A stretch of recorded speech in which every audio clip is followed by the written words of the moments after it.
From Hollywood, it's time now for... Johnny Dollar. This is Betsy Walker, Mr. Dollar. I'm up and around. Yes, thanks for calling. Have any time this morning? I think so. If possible, I'd like to come over to your apartment again and take an inventory of the gifts that Sheldon Forbes sent you. That'll be all right, sure. About an hour? Sure. I couldn't sleep much last night thinking about all this.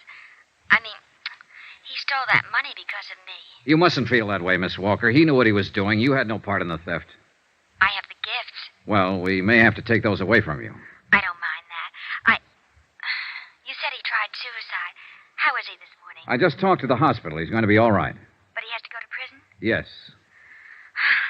Funny world, Mr. Dollar. Yeah.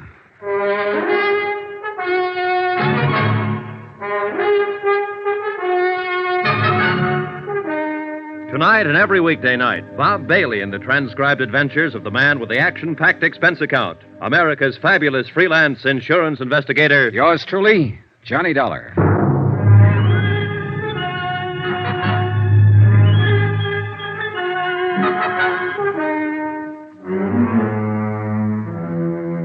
Expense account submitted by Special Investigator Johnny Dollar to the Continental Adjustment Bureau, 418 Elizabeth Avenue, Hartford, Connecticut. The following is an accounting of expenditures during my investigation of the Forbes matter.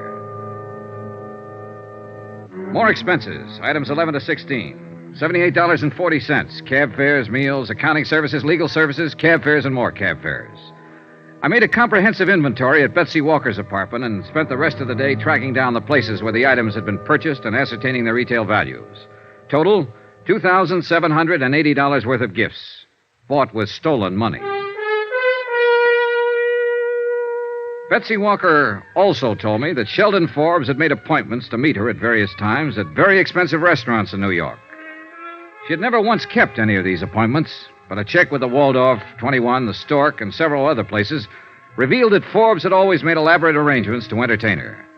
His restaurant bills came to $835. The florist bill, $670. Total amount spent, $4,285. Total amount stolen, $4,285. Century Styles Incorporated footed the bill in his unsuccessful courtship of Betsy Walker.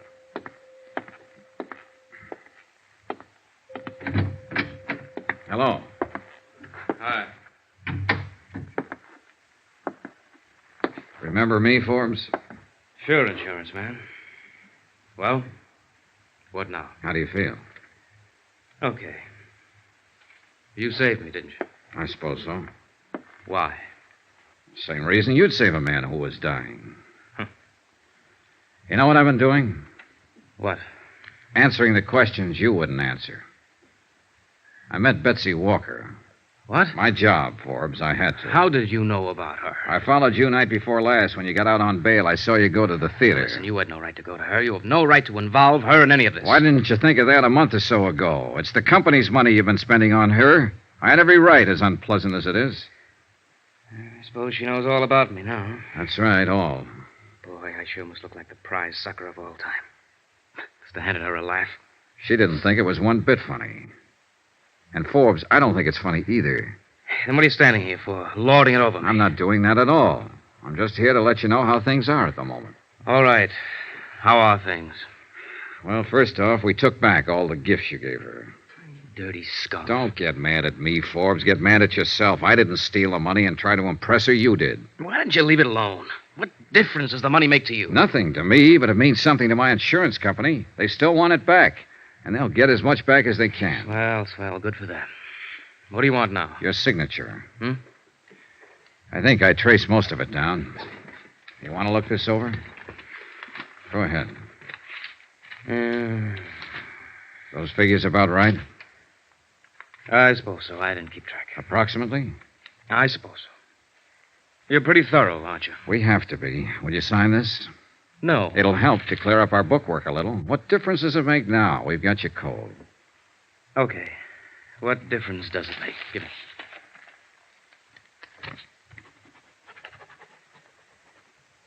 Okay, thanks. That's all it means to you, isn't it? Hmm? Dollars and cents. Dollars and cents that were stolen, Forbes. Remember that. You wouldn't let me forget it. No, I wouldn't. You did the dumbest thing in the world. You stole nearly $5,000 trying to make an impression on a girl who didn't want to have a thing to do with you. You went about it wrong from top to bottom. You've acted like the great stone face ever since you've been found out. You wouldn't bother telling me about it. I had to go out and find out myself. Off the record, Forbes, what'd you do? See her on the stage one night? No, at the office. Office? Your office? No, not exactly. Ellie was having a showing for some buyers from the West Coast one day a few weeks ago. For those kind of showings, he hires models from the agency. Betsy's listed with one of the agencies. You know, she acts and sings and models. Oh, sure. Well, I happened to be upstairs when the showing was going on. There were a lot of publicity people there taking pictures and so on. And I saw her. She was wearing a black dress, and her hair was soft. She's got a smile like all the sun risings. Sounds silly? Not at all. It's just that I never in all my life saw anyone like her before. Yeah. I don't know how it is with other guys, but she was for me from then on. I couldn't get her out of my mind. I found out her name, and then I found out she worked in that show at the Empress Theater. Yeah? All I had was her name. I didn't know how to go about meeting her. I just didn't know.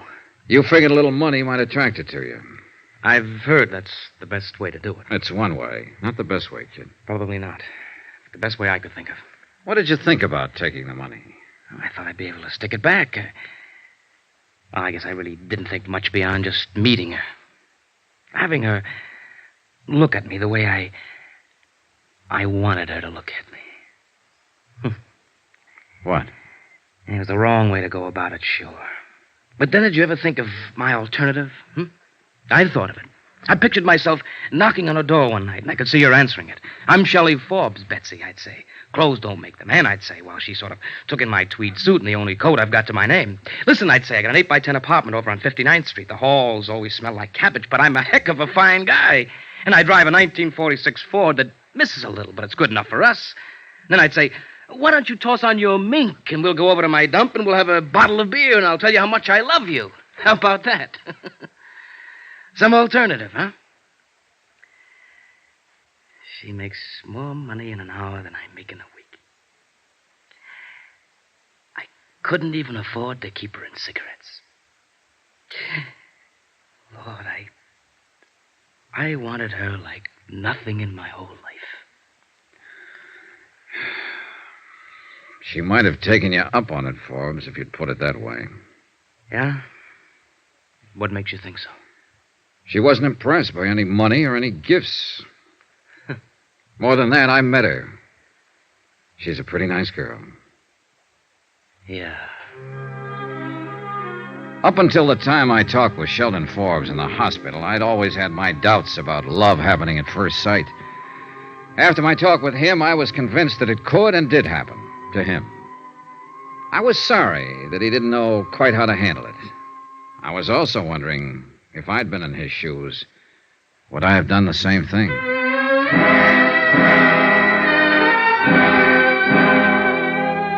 Expense account item 17, $4.90. I sent a wire to my home office telling them that the recovery would be in the amount of something like $2,500, obtainable on the redeemable gift items recovered. After that, I went back to my hotel. I was surprised to find Betsy Walker waiting in the lobby. Hello, Mr. Dollar. Why, hello. I was afraid you might leave town. I wanted to talk to you. Sure, you just caught me. I was going upstairs and pack. What is it? Could we have a drink or something? Sure.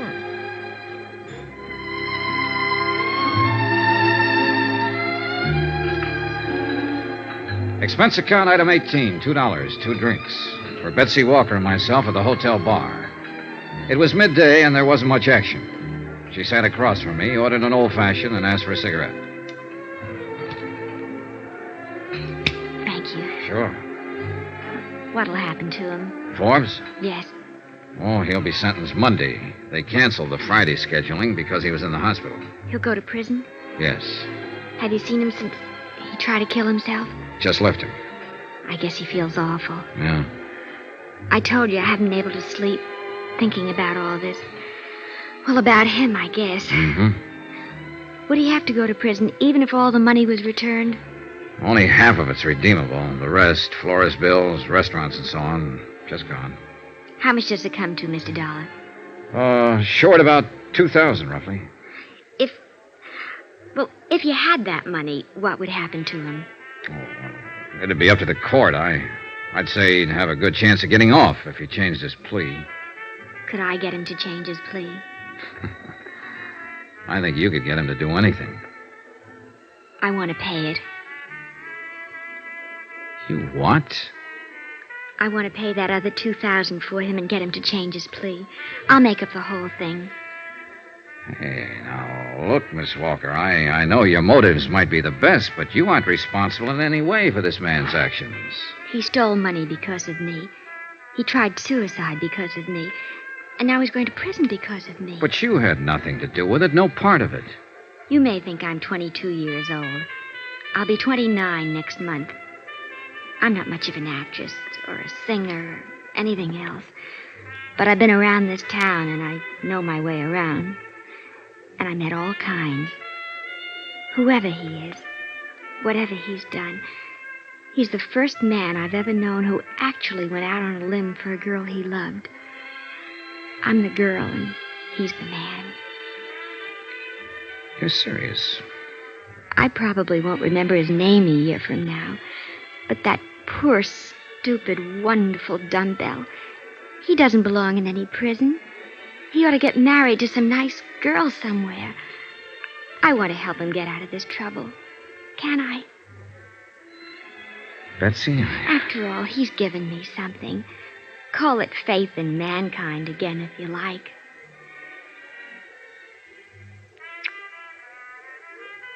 What's the kiss for? What you just gave me, Betsy. Faith.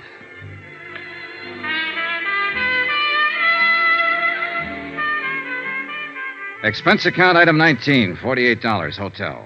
Item 20, $37, meals. 21, $15, miscellaneous. 22, same as item 1, $28.63, fare back to Hartford. Total cost of investigation, $363.51. Remarks? She got Forbes to change his plea. She paid back the additional money. He comes to trial next week. He might get a suspended sentence. Yours truly, Johnny Dollar.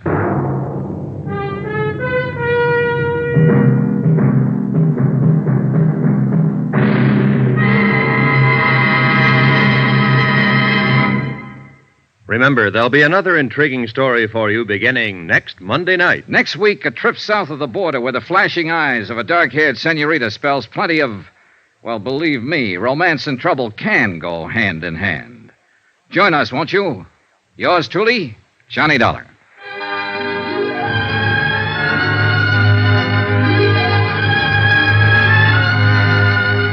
Yours truly, Johnny Dollar, starring Bob Bailey, is transcribed in Hollywood. Written by John Dawson, it is produced and directed by Jack Johnstone. Heard in this week's cast were Lillian Baeff, Sandra Gould, Jack Edwards, Herb Ellis, James McCallion, Parley Bear, John Stevenson, Howard McNair, Bob Bruce, and Junius Matthews. Musical supervision by Amerigo Marino. Be sure to join us on Monday night, same time and station, for another exciting story of yours truly, Johnny Dollar. Roy Rowan speaking.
CBS Radio brings you Bob Bailey in the exciting adventures of the man with the action-packed expense account. America's fabulous freelance insurance investigator. Yours truly, Johnny Dollar.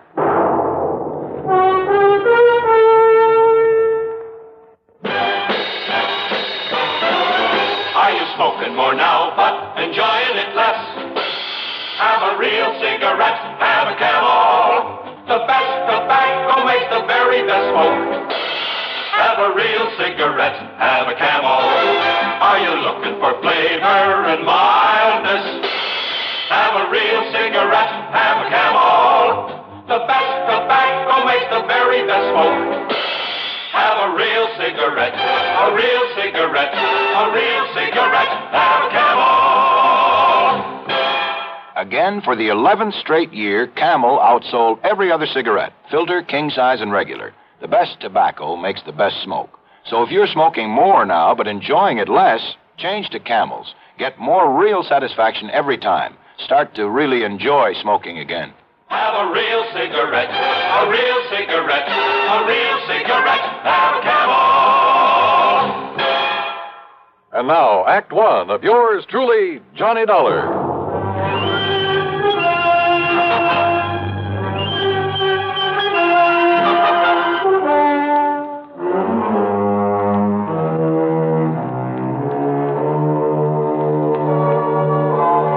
Expense account submitted by Special Investigator Johnny Dollar to the Tri-Western Life Insurance Company, Corpus Christi office. Following is an account of expenses incurred during my investigation of the Unholy Two matter. It was a little late in the day to ride all the way to Texas, but I managed to make a pretty good set of plane connections. So, expense account item 1, $127.20, plane fare and tips, Hartford to Corpus Christi. Item 2, $4 even for a cab in from Cliff Mouse Airport to the Driscoll Hotel on North Broadway. As I was about to sign my name on a registration card for the benefit of the room clerk, well, I guess this is a pretty small world at that. And I'm sure you're going to find this room very comfortable, Mr. Dollar. Sure. Okay, then, Obie. I'll see you first thing in the morning. Here you are. Thank you, sir. Right now, I'll turn over and tell Wayne Stocks this. Boy, Yeah. take Mr. Dollar's bags up to room. Dollar? Excuse me. Did I hear the name Dollar? What's that? Johnny Dollar, the insurance investigator? That's right. Who are you? Well, the name is Doug Johnstone. Johnstone? Yes. Funny. Man by the name of Johnstone dramatizes all these cases I handle so we can put them on the air. Jack Johnstone. That's right. Well, I'm his younger brother, Douglas. No kidding. No kidding. Well, glad to know you, How are Doug. you, Johnny? Listen, I'm in a big hurry. I've got somebody waiting for me, but I hope we can get together while you're here in town and, well, tear that brother of mine to pieces or something. Sure, why not? If you're down here working on a case, if I can be any help to you, you know. Hey, wait a minute. Are you here to look into the Peterson matter by any chance? Well, frankly, I haven't the least idea. I wonder. Well, can you tell me this? Did Jack Price over at Tri-Western Life send for you? Yeah? Clerk, may I have a piece of paper, please? Oh, yes, sir. Here you are. Sorry, I've got to rush out of here, Johnny, this way, but... Well, who is Peterson, Doug? Here's my address and phone number. That's both the home and the office. All right. Now, maybe I can be of help to you, so don't lose that. Huh? Yeah, okay, thanks. But now, Because Doug, if it is on account of old man Peterson, Johnny, well, I've got some ideas about it, and, well, they could be helpful to you. If, as I say, that's why you're here. Well, what kind of ideas? Well, you know he was supposed to have died because his heart gave out on him. No, I didn't. Yeah. But if you ask me, well, if it turns out this is the case you're working on, well, you give me a call now, will you? Yeah, sure. But look, why not tell me what you know about it? Well, Johnny, after all, you may be here for something entirely different. Maybe, maybe not. Well, why don't you see first what Jack Price has to say, huh? Well, now, look, Doug, you said... Johnny, this theory of mine could be all wrong. About the death of some man named Peterson. Yeah, John Ridgway Peterson. Well, come on, tell me anyhow. What is your theory? Well, it may not mean anything to you. You may have no interest whatsoever in Peterson. Oh, come on, stop beating around the bush, Doug. What do you think about his death? Well, okay. Murder. What? Yeah, Johnny. Murder.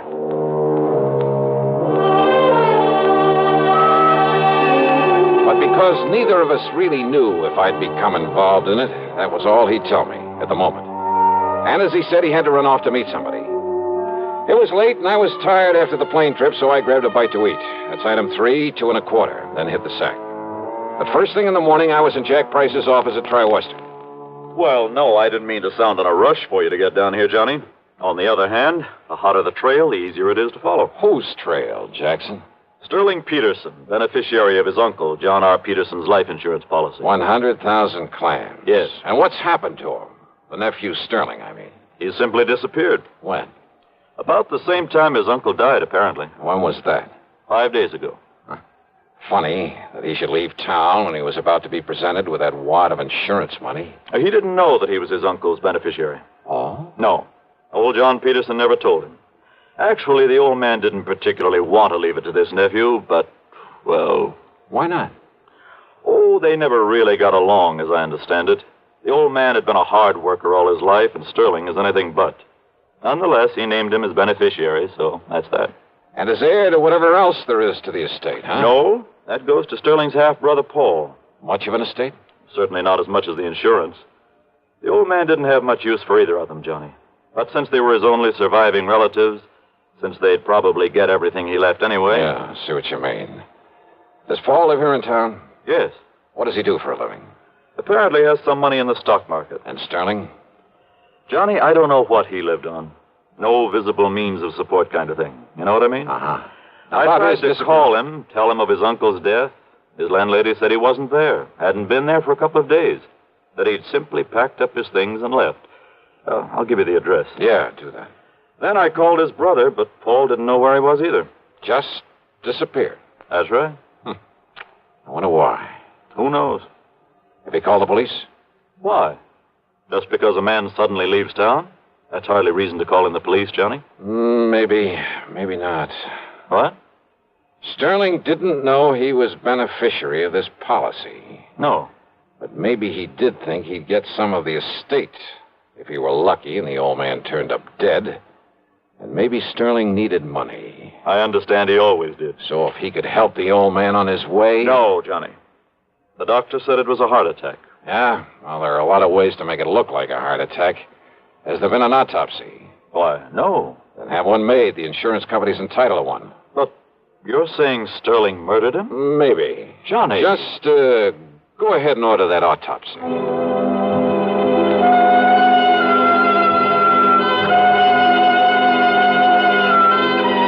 Item 5, $1.25 for a taxi. I found Doug Johnstone in his office, a small place, but with a cluttered desk of a busy man.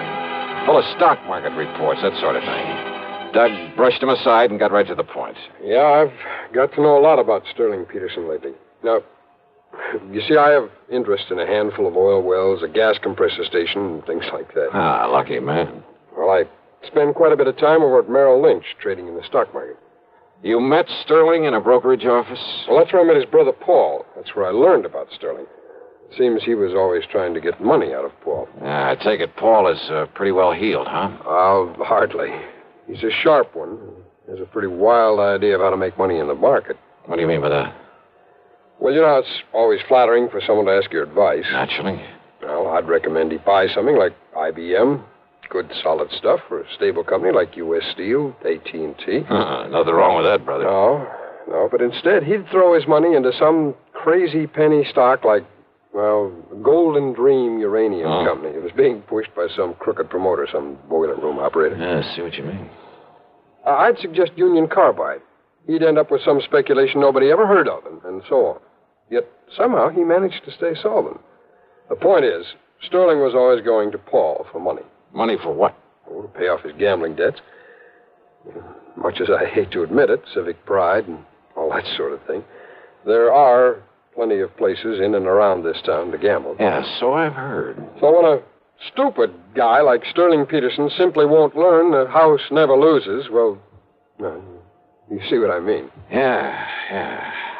And Sterling never really worked for a living. No, and he was always in debt up to his ears. Isn't it possible he simply left town because his debts had caught up with him? Some of his creditors were getting tough with him? Well, Sterling needed money badly, and... Well, Johnny, I think he finally reached the point where he was willing to kill to get it. His own uncle? If what Paul has told me about him is true, yes. Now, you remember, he thought that he would inherit part of the estate. Which, of course, was wrong. But he didn't know that, not then. Then his running away... Well, the way I look at it, Johnny, if he did kill his uncle... And you think he did? Yes, I do. Wow. Well, when he found out he wouldn't get his uncle's money, his property, after all, that he'd killed him for, well, nothing, he didn't know about the insurance, you know. Yeah, I know.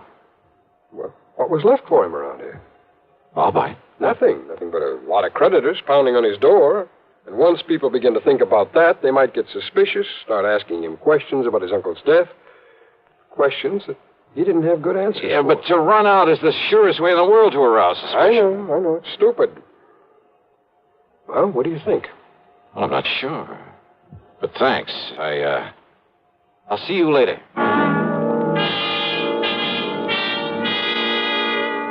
I took a taxi over to the place where Paul Peterson lived. That's Item 6, $1.50. It was a nice apartment in a fairly good neighborhood. But he wasn't home.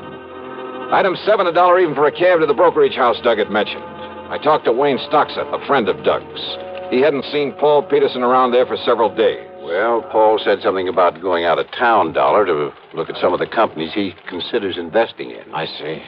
When he gets the money from his uncle's property and so forth, Paul will have quite a bit to play with. And play with is the proper term, despite our advice to avoid so many cheap speculations. I've heard he's a bit of a plunger. Yes, I'm afraid so. Well, if he does come around, Wayne, ask him to call me immediately. I'll be at the Robert Driscoll. Item 8, $2 for a late lunch. Item 9, $1.30 for a cab to Jack Price's office. Now, wait a minute, Johnny. Yeah? Instead of hunting for Sterling Peterson, you're just hanging around hoping to find out the old man was murdered. Well, give me time, will you? But I tell you, the doctor who was with him when he died said it was heart failure. And I tell you, Jackson, there are plenty of ways. There are medical tricks. I can't Hold believe... it a minute, Johnny. Price speaking. Yes? All ready? Well, Doctor, what did you... What? Oh. I see. Thank you. What's the matter, Jackson? How did you know? How did I know what? The autopsy. Yeah? You were right. Apparently some drug substituted for the digitalis the old man was taking. You mean Doug Johnstone was right. The old man was murdered. Yes, Johnny. Murdered. Act 2 of yours truly, Johnny Dollar, in a moment. Welcome, recording star Mel Torme. It's terrible trying to sing with a bad cold. So I always take 4-way cold tablets to relieve cold miseries fast. Good idea. Tests of all the leading cold tablets proved 4-way fastest acting. 4-way starts in minutes to relieve muscular pains, headache, reduce fever, calm upset stomach, also overcomes irregularity. When you catch cold, try my way. Take 4-way cold tablets. The fast way to relieve cold distress and feel better quickly. 4-way, only 29 cents. Now, here's a word about another fine product of Grove Laboratories. To get rid of embarrassing dandruff in 3 minutes, change to Fitch Dandruff Remover Shampoo. 3 minutes with Fitch regularly is guaranteed to keep unsightly dandruff away forever. Apply Fitch before wetting hair, rub in 1 minute. Add water, lather 1 minute. Then rinse 1 minute. Every trace of dandruff goes down the drain. 3 minutes with Fitch and embarrassing dandruff's gone. At the same time, Fitch can brighten hair up to 35%. Get Fitch Dandruff Remover Shampoo today. And now, Act 2 of yours truly, Johnny Dollar.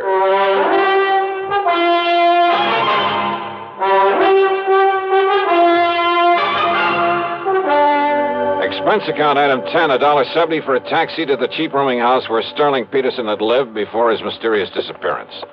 The landlady turned out to be quite helpful. Well, that chiseling, no-account, tin-horn gambler owed me 2 months back rent, Mr. Dollar. Well, if we can find him.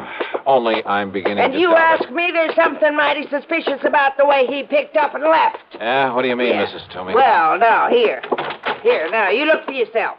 You see all them empty hangers in that closet there, and them empty drawers I pulled out on the bureau? Oh, so what? Yeah, took every stitch of clothes he had. How he ever stuffed them all in them 2 little suitcases he owned would have been impossible. So he picked up a tour over, a couple of more handbags. Without me seeing him come in here with him? You apparently didn't see him leave. Well, no. Look here, in the medicine cabinet in the bathroom. Now, here's a receipt. And That is funny. Well, it sure is. Man not taking along his comb and razor and shaving things and his toothbrush and his hair tonic. I don't care how much of a hurry he was in. Mrs. Toomey, the day that Sterling Peterson disappeared. You mean the night he disappeared, don't you? Do I? All that day, he just sat around here, said he was waiting for his brother.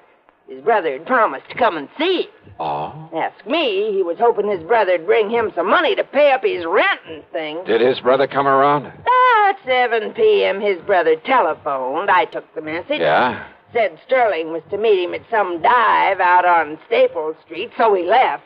And that's the last you saw of him? I heard him come back here and up to this room sometime after 2 a.m. But you didn't actually see him. I go to bed at a respectable hour. Then how are you sure it was? Next morning he was gone. Bag and baggage must have just plain sneaked out on me. No, I don't think so, Mrs. Toomey. What's that? A couple of things I learned earlier, a couple of things you've told me, and the stuff in that medicine cabinet. Eh? Now, I don't think you'd better bank on collecting any back rent. Not from Sterling Peterson. That beat. Is he? Of course he is. Or is he just plain dead? I went back to my hotel. No, Paul Peterson hadn't called me. But there was a message from Jack Price, so I went to my room and I phoned him. I just wanted you to know the police are in on this now, Johnny. As a result of that autopsy. Yes, they're looking for Sterling Peterson, too. Also, they've been looking for you. They're very anxious to talk with you. Anytime they like. After all, it was you brought this thing out in the open by suggesting the autopsy. Because you had the idea that it might be murder. No, that was Doug Johnstone's idea, and a very good one. Have they talked with Paul Peterson? Well, I assume they will. Well, if he's back in town, huh? Okay, Jackson, thanks. Now, let's see. Yeah? Come in. Dollar? That's right. I'm Paul Peterson. I got your message. Wow. Come in. I understand that you're an insurance investigator, that you're looking for my half-brother Sterling. Ah, that's right. Who didn't know that he was the beneficiary of your uncle's insurance. Sit down. Well, thanks. I just got back in town from a business trip, and... That's so? Look, I found these letters waiting for me. Oh, from Sterling? Yes, here. Dallas, Wichita, Sioux Falls, South Dakota, Fargo, North Dakota? Yes, and by now he could be across the border in Canada. Yeah, maybe. Read it, Dollar. Just keep quiet and give me time, and you won't have to worry about me anymore. Yeah, the others are practically the same. Yeah. Neatly typewritten, no signature. I'm afraid it's obvious who they're from. So it looks as though your half-brother is running away. Now that we know your uncle was murdered. Murdered? Yeah, that's right. Sterling. Type these on your own machine, Paul? That might be pretty easy to trace. What? Yeah, with Sterling out of the way, you'd get your uncle's insurance as well as his money and property, wouldn't you? I suppose so, but I don't see what you're driving at. Oh, you did things up pretty well, Paul. Much better than your stupid brother could have. What are you talking and about? And all to play safe in case we discovered it was murder. Dollar. That so-called business trip. It was so that you could mail these letters to yourself, make it look as though Sterling had done the murder. Well, he must have. And what happened? Did you make the mistake of telling him you'd done it? I? Now, look here. After all, he would never have thought of substituting for the digitalis your uncle was taking. Look here, So Dollar. did Sterling threaten to blackmail you? Is that why you had to kill him, too? You're crazy. You don't know what you're talking about. And the tiny thing that tipped me off. What? When you went back to his room that night, after you'd killed him, to haul away his stuff, make it look as though he'd taken a powder. Yes? Silly little thing. But no man, no matter how much of a hurry, would have left behind his comb, his razor, a toothbrush. And that isn't all. I say you don't know what you're talking about. Or maybe you do. Oh, no, easy, Paul. That gun will make an awful lot of noise in here. No. Not when it's tied up against your back with a pillow over it. Stand up, Dollar. And if I don't? Well? Okay, Doug. What? Kick open the door. I'll cover him. I tried it. The police. That's right. All right. Look, boys. I said you covered Peterson. Drop it. Drop it. Johnny, you okay? Yeah, sure, Doug. You hear it all, Sergeant? Yeah, sure did, Mr. Dollar. Funny, though. Funny? All I really came up here for was to talk to you. Not much point in it now, is there?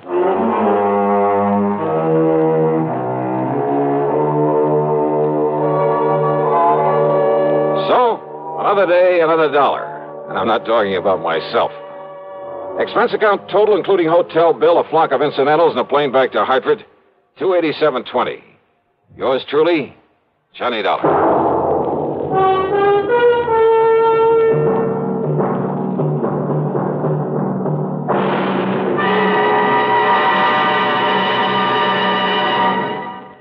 Our star will return in just a moment. Constipation is something people don't talk about much, but it can be a problem for anyone, even doctors. And when constipation occurs, it's interesting to see just what doctors consider important about a laxative they might use or recommend. Well, a majority of the doctors we heard from had this to say.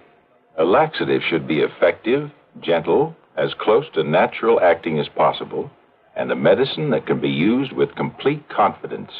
Now, X-Lax has been popular with many doctors and millions of people over the years because pleasant-tasting chocolated X-Lax is effective. Overnight, it helps you toward your normal regularity. X-Lax is gentle. Next morning, it gives you the closest thing to natural action. And that's why many doctors and millions of people use X-Lax with complete confidence. X-Lax, the laxative that helps you toward your normal regularity, gently, overnight. Is X-Lax in your medicine cabinet? Now, here's our star to tell you about next week's story. Next week, a hurried trip to Alaska to look for a clue to a murder. And say, if you've been to Alaska, if you know anything about the customs, the manners of the people up there, especially their eating habits, well, it's quite possible that you'll find a solution to the case even before I do. Or maybe you will anyhow. Because it all hangs on a tiny, seemingly unimportant clue. And yet, well, give a listen. See how well you can break down a killer's alibi. Yeah. Join us, won't you? Yours truly, Johnny Dollar.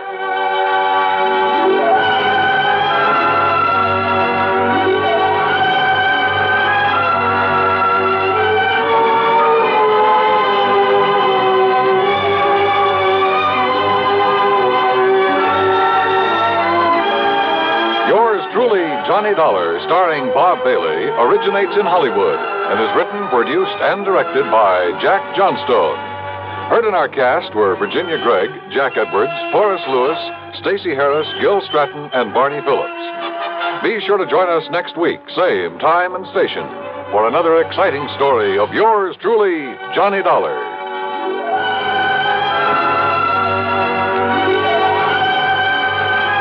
This is Dan Cumberly speaking. Tangled secrets unravel eerily all through the long night as suspense follows on the CBS radio network.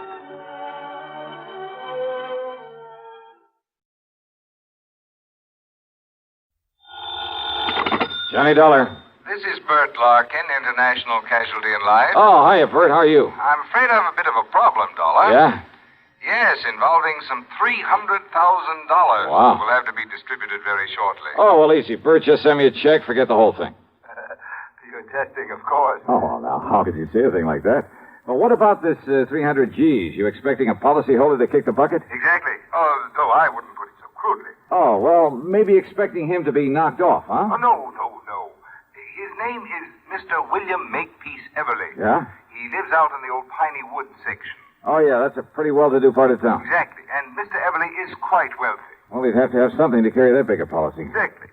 I've just learned from his doctor, Dr. Thatcher, that he has only a very short time to live. Well, just what am I supposed to do about it? I don't know. You don't know? All I know is that Mr. Everly wants you out to see him immediately. And beyond that, Hey, Bert, there's something funny about this. I'm inclined to agree with you, Dollar. But will you do it right away? Sure, why not? But I wonder.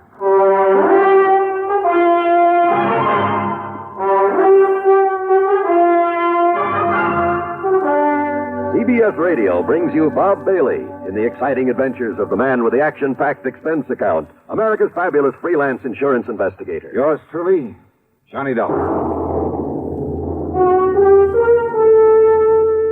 Get the really light refreshment. This is where I talk, Kay. Get the really light refreshment. That's Pepsi-Cola, of course. I just wanted to say be sociable, Charlie. Of course, Kay. Be sociable. Have a Pepsi on the road or at home. It always refreshes without filling. Charlie. Pick up extra cartons now. Pepsi is so delicious it goes fast. That's why you should keep plenty of Pepsi on hand. Oops. Maybe I'd better sing. Be sure to say keep Pepsi handy. Yes, Charlie. But the song says it sociably. Be sociable. Look smart. Keep up to date with Pepsi. Drink light, refreshing Pepsi. Stay young and fair, debonair. Be sociable. Have a Pepsi. What Kay means is, get plenty of Pepsi next time you shop. Well, yes. And now, Act One of yours truly, Johnny Dollar.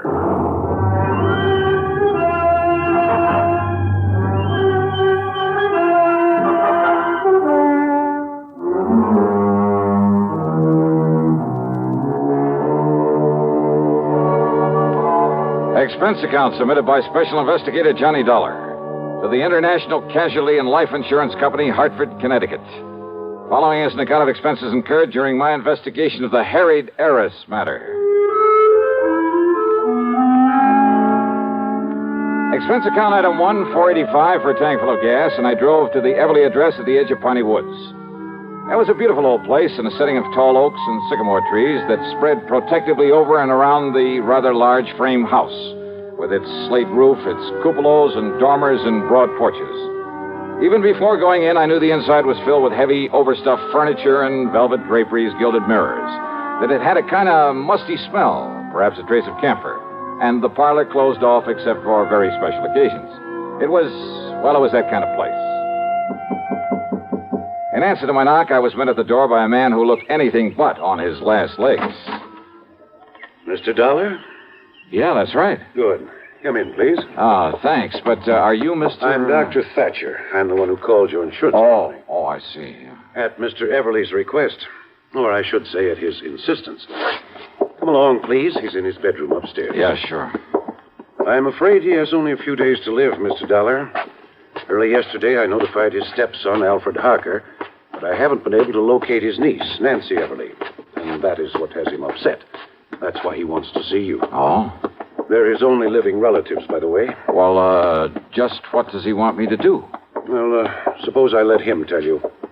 Oh, and although he realizes he hasn't long to live, he has no idea how short his time really is. All right. Please bear that in mind when you talk to him. Yes, sure. And above all, try not to excite him. Now, in here, please. Oh, okay, thanks. Mr. Everly, I have brought Mr. Johnny Dollar. Oh, isn't that nice? Well, sit down here beside my bed, Mr. Dollar. Let me tell you why I've sent for you. Yes, certainly, sir. Well, young Thatcher here doesn't really know what he's talking about, but he seems to think I have only a few months to live. A few months? Of course, I don't believe him. Mr. Dollar, I'll probably end up outliving both of you youngsters. That's the spirit. Well, I hope you do, sir. But he's given me something to think about. My estate. What about it, sir? I've willed everything to my niece, Nancy. And my insurance automatically goes to her in the will. Or did you tell him that, Thatcher? I thought it better if you did. Yes. Well, Dollar, it's not only because she's been kind and loving over the years, but, well, she's had gumption enough to stand on her own feet, rather than depend on me for a living. Where is Nancy, Mr. Everly? I don't know. Well, But I want you to find her, Mr. Dollar, and bring her here so that I can see her before I... Well, now, I still don't believe this young sawbones, but I... Yes, I think I understand, sir. And she is your only heir, your only living relative? I told you, Doctor. My only heir. And I want to be sure. I want you to be sure it stays that way. Well, I'll do everything I can. I want nothing. Nothing to go to my stepson, Alfred Harker. I see. Idle, worthless, sponging off me all these years, even forging my name to checks to get my money now and then. That kind, huh? Yes. And if he finds out I'm leaving everything to her, there isn't anything he wouldn't do to... Please, take it easy, Mr. Everly. I'm all right. Well, of course, Nancy realizes this about Alfred, doesn't she? No. And that's why you must find her. Bring her to me. I'll certainly try, sir. Yes, you must. Please, Mr. Everly, and if anything happens to me, you must protect her from him. You must. You... Dollar, quickly, hand me that hypo there on the tray. Yeah, sure, Doc. Here you are. I was afraid he might get too wrought up over this. There now. Just relax, Mr. Everly. Relax. Yes. Thank you.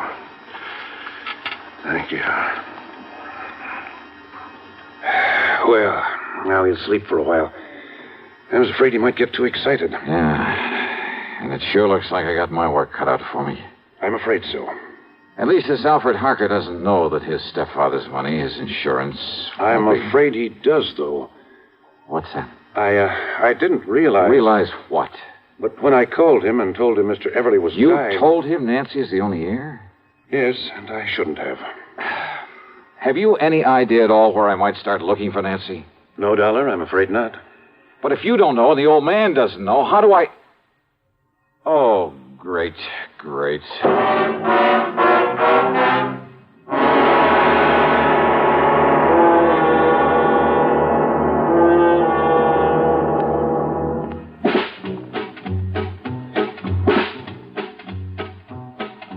Have a real cigarette. Have a Camel. Have a Camel cigarette. Have a real cigarette. Have a Camel. Have a Camel cigarette. Best tobacco makes the best smoke. Have a Camel cigarette. Best tobacco makes the best smoke. Have a Camel cigarette. If you're smoking more these days, but enjoying it less, change to Camels. The Camel blend of caustic tobaccos has never been equaled for real smoking satisfaction. Have a real cigarette. Have a Camel. Start to really enjoy smoking again. And now, Act Two of yours truly, Johnny Dollar.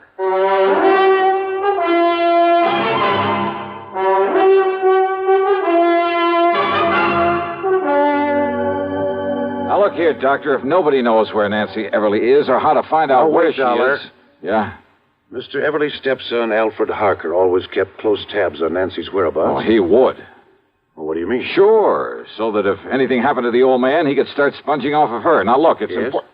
Well, Mr. Everly said she doesn't know what a rotten character Al is. That's true. Because of his sweetness and light attitude, Mr. Everly never told her. Well, if he had, he wouldn't have to be so worried about what Alfred might try to do to her to get the estate. Very true. Unless I can get to Nancy first, she'll be a sitting duck for him.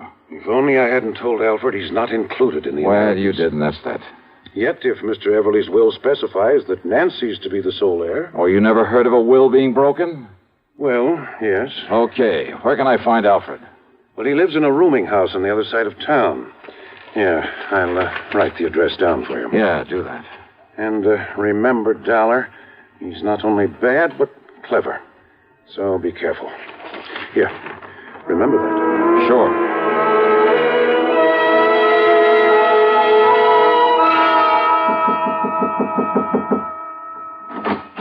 You looking for that young Mr. Harker, mister?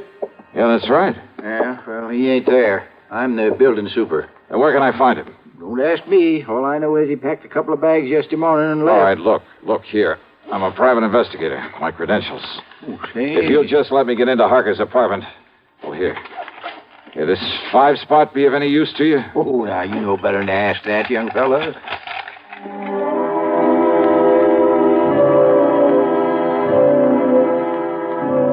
It was pretty obvious Al Harker had left in a hurry. The clothes he hadn't packed were strewn all over the place. But luck was with me. On a desk, I found an airline timetable. One of the flights to Los Angeles had a check mark beside it. More important, I found the address of Nancy Everly, an address in Philadelphia, PA. I drove to the airport and spent item 2, $12.55 on a plane to Philadelphia. Then item 3, $6 1/4 for a cab to Nancy's address. It was a neat little apartment in the section they call Upper Darby. But instead of finding Nancy there... Why, no, Johnny Dollar. I'm Marianne Hooper. Oh, yeah. Now, Miss Hooper... But I know Nancy Everly from the office where we work together. Well, where can I find her, Miss So when she moved out of town, I agreed to take over the lease on this nice apartment. Won't you come in? She moved out of town, you say? Mm-hmm. Where? Well, she was transferred. She was a copywriter, you know. For whom? The name of the company you work for? Hardin, Carmen, and Fisher. Oh, yeah, the ad agency. Mm-hmm. And they sent Nancy out to their Los Angeles office just a few weeks ago. Then Alfred must have found that out. Why don't you come in just a minute, Johnny? It's awful chilly out here. Hey, listen, do you have her address in L.A.? Well, no, but maybe at the office. All right, okay, thanks. Thanks very much. Johnny, has she done something wrong? No, she hasn't. What?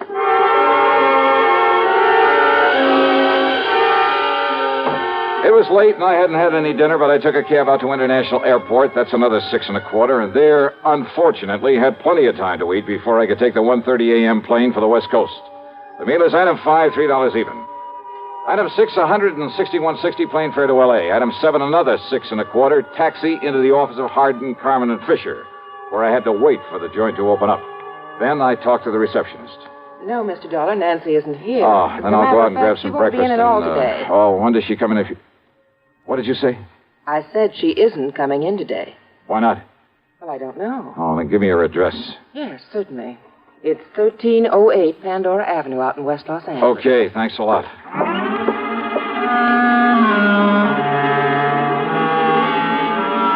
So Nancy was in L.A. Al Harker had come to L.A. And Al knew he'd get none of Mr. Everly's estate unless... Unless what? Oh, I hadn't the least idea. But I knew that he was clever, which meant there was no time to waste in getting hold of Nancy. Item 8, $3.50 for a cab to 1308 Pandora, and there from the landlord... Oh, believe me, this was the one I hadn't anticipated. Oh, she lives here, all right, but she isn't here now. Well, she do you have any left on idea? a little trip a few hours ago. Trip, did you say? That's right. She and a real nice-looking young man. Do you know his name, who he is? No, I can't say that I do, but a real charming, nice-looking Well, look, do you know where they went? man. Oh, I sure do. Well, where? She said they were going over to Las Vegas. Vegas? And you know something? I think they're going over there to get married. Ouch. Munch, munch, munch a bunch of Fritos, corn chips. It's not polite to smack your lips, but you can't help it with Fritos, corn chips. Munch, munch, munch a bunch of Fritos, corn chips. That's right, Fritos corn chips. So crisp and light, there's contentment in every munch. Serve them at outdoor parties, as a snack or with dips. Fritos corn chips are so good with cold drinks, everyone will want to munch a bunch. Fritos have a flavor no other kind of chip can match. Munch, munch, munch a bunch of Fritos, corn chips. Fritos are golden chips of corn just made to munch. Keep Fritos corn chips on hand for the perfect warm weather between meal treat. Tuck a bag in every lunch, picnic or otherwise. Serve them with sandwiches, salads, all summer meals. Fritos corn chips are full of good, crisp, refreshing flavor. Fritos, Fritos corn chips. Munch, munch, munch a bunch of Fritos, corn chips. Now, back to yours truly, Johnny Dollar and the harried heiress matter.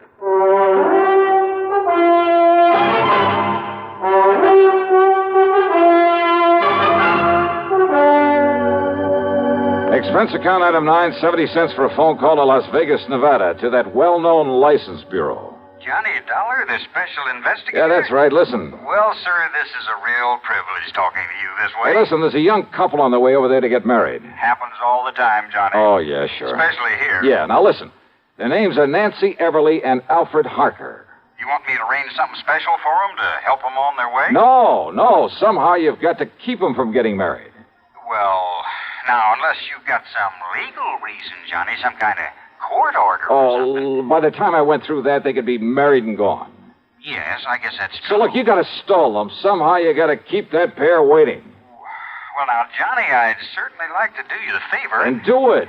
But unless I got some legal cause. You see, it works like Well, look, this. just you stall them off until I get there. I'll make it worth your while. Johnny, that sounds like bribery. All right, call it anything you like. Just hold them up until I can get over there to Vegas. But on what excuse, Johnny? Anything you can think of, but do it. I'm on my way.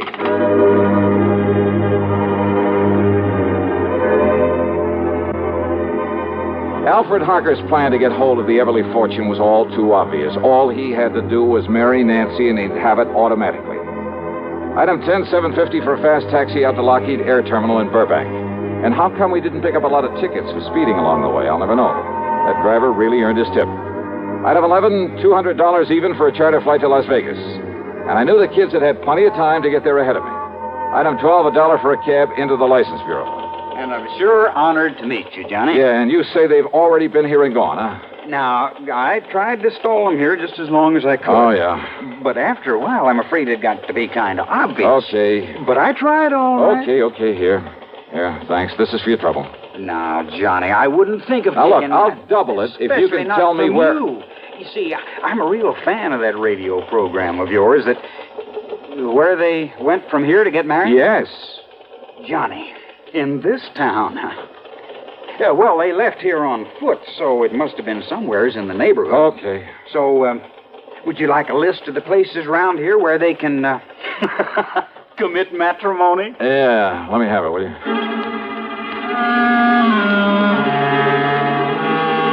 Item 13 is the 10 spot I accidentally left on the counter for him. Then I started checking every place in the area, every person who could seal the bonds of matrimony. Churches, marriage chapels, justices of the peace, even ordinary-looking private homes that were on the list. Hey, you know something? A lot of weddings take place in Vegas. I almost got thrown out of a couple I barged in on, and then finally... Why these two excuse me, folks. in holy matrimony. Speak now or forever hold your peace. Excuse me, please. Just wait, young man. I'll take care of your wedding in just a minute. Yeah, well, look... Let us finish the ceremony, please. Yes, of course. Now, do you, Alfred Harker, take this woman... No, he doesn't. I beg your pardon, young man. Yes, what is this? Who's this man, Alfred? Well, I'm sure I don't know. All right, now listen to me, Nancy, and listen to me very Who are carefully. you? The only reason Al Harker is rushing you into this marriage is to get his hands on your money. What? My money? That's right. Now, look But here. you're wrong, because I have no money. That is, not enough. Well, maybe not now, Nancy, but you will have within the next few days when your uncle dies. Uncle Bill is dying? Ask Alfred here. He knows it. What in the world makes you think a thing like that? Because Dr. Thatcher told you he is, and told me that he told you. William Everly's dying, all right, and you know it. Alfred, why didn't you... Quiet, darling. Just let me handle And it. Al, you know something else that Nancy doesn't know?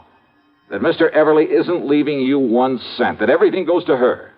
So the quickest, surest way to get your hands on that estate is to marry her. Now, look here. Alfred, this isn't true, is it? I can explain everything, Nancy. Oh, I'm sure you could, Al, but you won't need to. You just listen to me, Now, Mr. Nancy. If what you say is true, why did Uncle Bill write to Alfred and beg him to marry me? That it's the one thing he's always hoped for.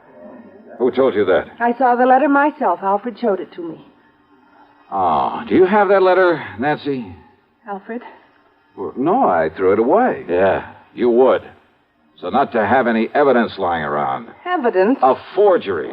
Like the checks your darling Alfred forged over the years. Alfred, no, that isn't true, is it, Alfred? It's true, all right. No. But neither this man or anybody else is going to stop this wedding. Come here, Nancy. Young man, Now, look, pulling that gun is about the most foolish thing you could possibly do, Alfred. Is it? Alfred, listen. No, Nancy. Now, let go of me. Please, Alfred, listen to me. Go, I say. Just hang on to him, Nancy. I'll kill you. Sure.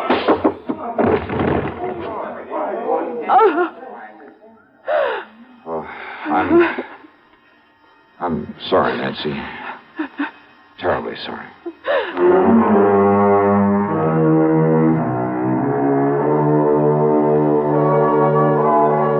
Well, pulling his gun was a big mistake. Yeah, the people there in Vegas, the police, just don't go for that sort of thing. As for any charges the company may care to make against him, well, that's up to the legal department. The main thing is to keep him away from her permanently. Incidentally, I managed to get her home to see her uncle before he died. Expense account total, including the trip back to Hartford, and for Nancy, too, of course, $76,425. Yours truly, Johnny Dollar.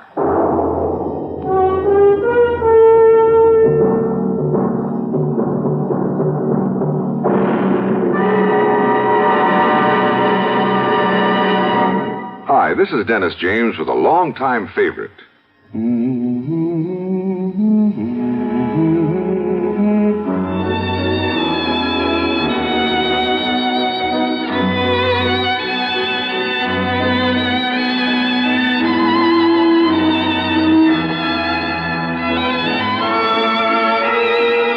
Yes, the longtime favorites are usually the best, aren't they?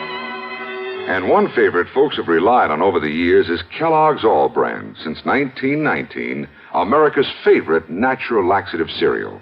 Kellogg's All Brand is the safe, gentle way to overcome irregularity caused by lack of bulk in your diet. It tastes good, too, and it never gets mushy in milk. There's only one All Brand, Kellogg's All Brand. So relieve constipation the way millions do with Kellogg's All Brand. ALL-BRAN. Yes, you're so right to stay regular with Kellogg's All Brand. Try it, okay? Okay. Now, here's our star to tell you about next week's story. Well, first, let me shout a word of welcome to the network to station KFBK in Sacramento, California. Glad to have you with us. Next week, I'm called in to help a small company that's involved in the race to conquer outer space. And I'm sure you know there are plenty of people in this world who go to any lengths to put a crimp in this project. But in this case, the man behind all the trouble turns out to be a real surprise. The case I'll tell you about is called the Flask of Death Matter. And believe me, there's lots of excitement and suspense. So join us, won't you? Yours truly, Johnny Dollar.